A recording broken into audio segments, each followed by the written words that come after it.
Firing से पहले हमलावर तक पहुंची थी पुलिस। हमलावर के बंदूक तान देने पर पीछे हट गई पुलिस ने सीक्रेट सर्विस को इसकी जानकारी दी। ये हैरान कर देने वाला बहुत बड़ा खुलासा, निश्चित तौर पर जो अमेरिका में हलचल मचा सकता है। सीक्रेट सर्विस के पास रोकने का था वक्त, ये कह रही है पुलिस। लेकिन सबसे खास बात जो नजर आई है वो ये कि हमलावर के बंदूक तान देने पर पुलिस वाले पीछे हट गए। यानी अमेरिकन पुलिस ने इस हमलावर को हमले से पहले देख लिया था, लेकिन उसके हाथ में बंदूक देखकर पुलिस वाले पीछे हट गए और सीक्रेट सर्विस को जाकर इसकी जानकारी दी।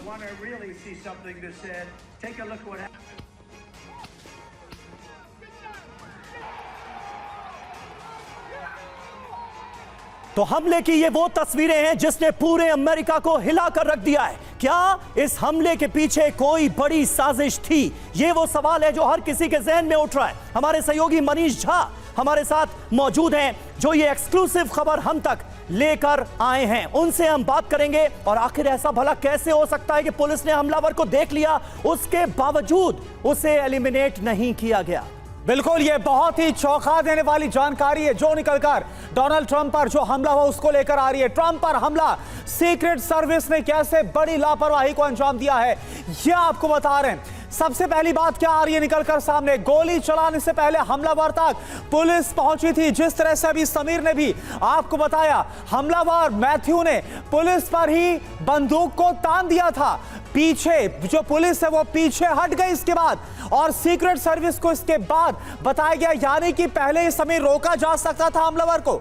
जी हां, सीक्रेट सर्विस के एक्शन लेने तक इस हमलावर ने गोली चला दी। ये कितना बड़ा लूपहोल है, ये कितनी बड़ी चूक है डोनाल्ड ट्रंप की सुरक्षा में, ये हम और आप अंदाजा लगा सकते हैं। सीक्रेट सर्विस की लापरवाही कैसे, ये देखिए, मेटल डिटेक्टर क्रॉस करते हुए भी शक हुआ था। सुरक्षा कर्मी ने भी सीक्रेट सर्विस को इसकी जानकारी दी थी। यानी ये हमलावर जब मेटल डिटेक्टर क्रॉस कर रहा था उस वक्त भी इसके हाव भाव से वहां पर मौजूद सुरक्षा कर्मी को शक हुआ। पेंसिल्वेनिया पुलिस ने भी सीक्रेट सर्विस को इसके बारे में बताया। सीक्रेट सर्विस ने दोनों अलर्ट को गंभीरता से नहीं लिया। यानी इसका मतलब करुणा यह है कि न सिर्फ पुलिस बल्कि सीक्रेट सर्विस भी सवालों के घेरे में। बिल्कुल, और इतनी बड़ी लापरवाही कैसे, लापरवाही के इंतहा हो गया। और एक बड़ी खबर इसको लेकर आपको बताया, डोनाल्ड ट्रंप की सुरक्षा को लेकर अब बड़े सवाल उठ रहे हैं। डोनाल्ड ट्रंप की रैली में सुरक्षा के पुख्ता इंतजाम नहीं थे, जो खबर मिल रही है और जो तस्वीर सामने आई और जो हुआ हमला वो यही बतला रहा है। रूफ टॉप की सुरक्षा को लेकर अनदेखी का आरोप लगा है।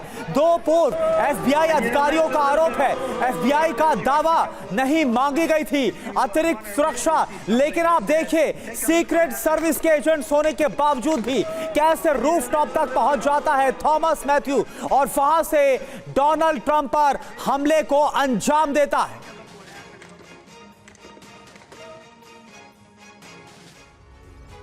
तो देखिए, सवालों के कटघरे में तो अमेरिकन सीक्रेट सर्विस भी है। सीक्रेट सर्विस पर सवाल क्यों? मेटल डिटेक्टर से गुजरते वक्त राइफल नहीं थी, तो इस हमलावर के पास राइफल बाद में कैसे आ गई? ये अपने आप में एक बड़ा सवाल। दूसरा पॉइंट, थॉमस मैथ्यू के बंदूक तान देने पर पुलिस वाले पीछे क्यों हट गए? जिनके हाथ में सुरक्षा का जिम्मा था, जिन्हें यह पता चल गया था कि हमलावर के हाथ में बंदूक है, वो कुछ भी कर सकता है, उसके बावजूद भी पुलिस पीछे हट गई कैसे? सीक्रेट सर्विस ने क्या पुलिस के अलर्ट की अनदेखी की? सीक्रेट सर्विस को भी हालात को समझने में वक्त लगा क्या? पुलिस के बताने के बावजूद हमलावर आखिर मारा क्यों नहीं गया? मनीष, ये अपने आप में बहुत बड़ी जानकारी, बहुत बड़ा खुलासा सामने आ रहा है। न सिर्फ सीक्रेट सर्विस बल्कि पहला बड़ा सवाल तो पुलिस के रवैये पर भी उठता है, जिसने पेंसिल्वेनिया पुलिस के जवानों ने इस हमलावर को देख लिया, बंदूक देख ली, लेकिन उसके बावजूद भी वहां से भाग खड़े हुए। बिल्कुल सही कहा आपने। देखिए, पहली नजर में तो यही बात समझ में आती है कि हमारे गांव का चौकीदार भी इससे बेहतर होता। जिस तरीके से पुलिस ने देखा कि अगले बंदे के पास हथियार है और ट्रंप सामने भाषण दे रहे हैं, और उसके बाद वो देखकर वो वापस आ गए, जबकि सिक्योरिटी पर्सनल्स के पास भी पिस्टल होती है, तमाम तरह के हथियार होते हैं, उनको न्यूट्रलाइज वही कर सकते थे। ऐसा तो था नहीं कि वो सीक्रेट सर्विस को बताते और सीक्रेट सर्विस ही मारता। सबसे बड़ी बात है ये सारी बातें सामने कैसे आ रही है। तो एफबीआई की जांच चल रही है, एफबीआई एक के बाद एक सभी वहां पर जो सुरक्षा कर्मी थे उनका बयान ले रही है और उन बयानों से यह बात सामने आई है। उन बयानों में लोकल पुलिस के ऑफिसर्स ने बताया कि हाँ हमने हमलावर को देखा था, हाँ हमने हमलावर को छत पर जब देखा तो हम चेक करने के लिए वहां पर पहुंचे। जब हम चेक करने के लिए पहुंचे तो थॉमस मैथ्यू वहां पर उसने राइफल हमारे ऊपर तान दी तो हम पीछे हट गए और फिर हमने सीक्रेट सर्विस को बताया। सवाल यह है कि जब उन्होंने बताया पहले तो उन्होंने क्यों नहीं एक्शन लिया और जब नहीं लिया तो उसके बाद पैनिक बटन दबाना चाहिए था और सबसे पहले ट्रंप को सिक्योर करना चाहिए था। बिल्कुल। हाँ, हर वो जो कुछ किया जाना चाहिए था हर उस प्रोटोकॉल का उल्लंघन किया गया। इसका मतलब यह है कि कहीं कोई बड़ी सोची समझी साजिश थी जिसमें जानबूझकर थॉमस मैथ्यू क्रुक्स को एक्सेस दिया गया, उसे हथियार लेकर छत पर चढ़ने दिया गया, हथियार से गोली चलाने दी गई और जैसे ही उसने गोली चलाई उसके बाद सबूत मिटाने के नाम पर थॉमस को मार दिया गया। कम से कम अभी तक की इन्वेस्टिगेशन में यही और बात सामने आती मनीष है। एक और जानकारी सामने आ रही है। ऐसा लग रहा है इस जानकारी से जो रॉयटर्स के हवाले से खबर मिल रही है कि जो थॉमस मैथ्यू है वो कुछ और भी बड़ा करना चाहता था। विस्फोटक मिलने की बात कही जा रही है, कई सारे बड़े दावे किए जा रहे हैं जो कि उसके घर और उसकी कार से बरामद हुआ है। देखिए थॉमस मैथ्यू तो जो उसने कर दिखाया उससे बड़ा वो क्या कर पाता। हाँ। उसने 5 गोलियां चलाई, 5 गोली में से 2 लोग घायल हुए, एक व्यक्ति की मौत हो गई और ट्रंप के कान में गोली लगी।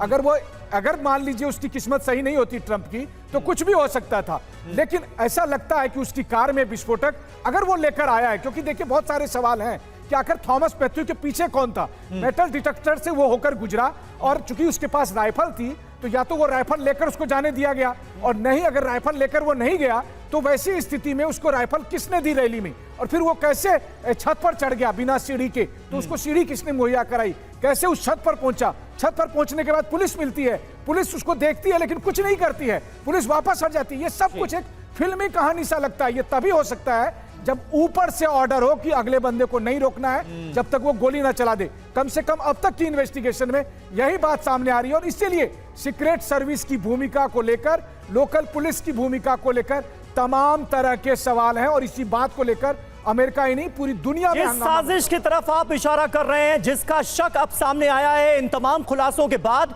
ऐसे में एजेंसियां सवालों के घेरे में हैं। सीक्रेट एजेंसी, पेंसिल्वेनिया पुलिस और तमाम सुरक्षा एजेंसियों की जांच आखिर अब करेगा कौन? जल्दी से संक्षेप में मनीष। जांच कौन करेगा? जांच का तो सबसे बड़ी बात यह है कि प्रेसिडेंट बाइडेन ने पहले ही सीक्रेट सर्विस को क्लीन चिट दे दिया है, लेकिन अमेरिकी संसद की कमेटी में जहां पर कि ट्रंप की पार्टी के नेता उसके हेड है, उन्होंने नोटिस जारी किया। अब से कुछ ही देर के बाद सीक्रेट सर्विस के प्रमुख को बुलाकर उनसे पूछताछ की जाएगी और जो सवाल आज टीवी 9 पर हम उठा रहे हैं यही सवाल अमेरिकी संसद के कमेटी के सामने सीक्रेट सर्विस के डायरेक्टर से पूछा जाएगा और तब सब कुछ खुलासा होगा कि आखिरकार सीक्रेट सर्विस की भूमिका क्या थी। और एक आखिरी बात मैं कह दूं, सीक्रेट सर्विस किसे रिपोर्ट करता है? सीक्रेट सर्विस व्हाइट हाउस में प्रेसिडेंट बाइडेन को रिपोर्ट करता है। तो ये शक की सुई कहां तक जाएगी आप अंदाजा लगा लीजिए। बिल्कुल, तो शक की सुई कहां तक जा रही है आप समझिए। किस तरह से थॉमस मैथ्यू को वहां तक जाने की इजाजत दे देगी, कैसे बंदूक आई, तमाम जो बड़े सवाल है जो कि इस वक्त इन्वेस्टिगेशन का विषय बने हुए